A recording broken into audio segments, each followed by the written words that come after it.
Betul yang request nak suruh buat sate bongan. Ni kami di tepi pantai saudara ya. Kita lagi bakar ni bawah ni. Lagi bakar bongan dan kita akan buat sate bongan. Ni bongan kita lah kita titik tadi.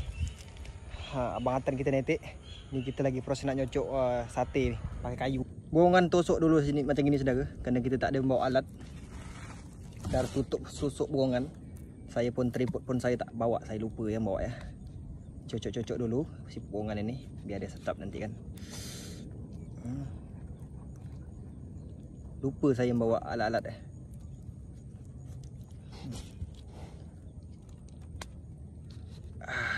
Ini pergi mendadak kami tadi ni.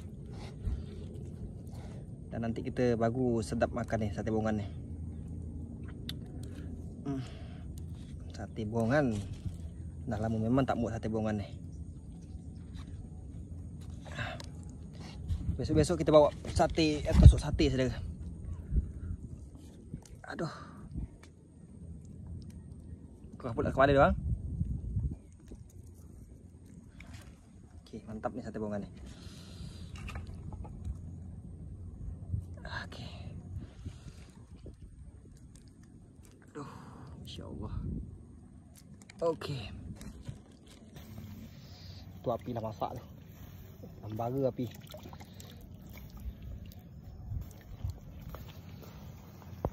Saudara, langsung aja kita bakar saudara. Oh, kita bakar je langsung ni. Bongan bakar, sedap ni muka ni, sate bongan bakar ni. Okey. Kita tunggulah masak saudara. Okey, ini bau kita saudara, kita nak bakar kat sikit. Dapat segini bau tadi ya. Ni bau bakar kat 3 biji ya. Dah tu tahan orang balik lah. Kita cuci dulu. Air macam gini memang saudara, wajar aja lah ya. Air api laut, api laut.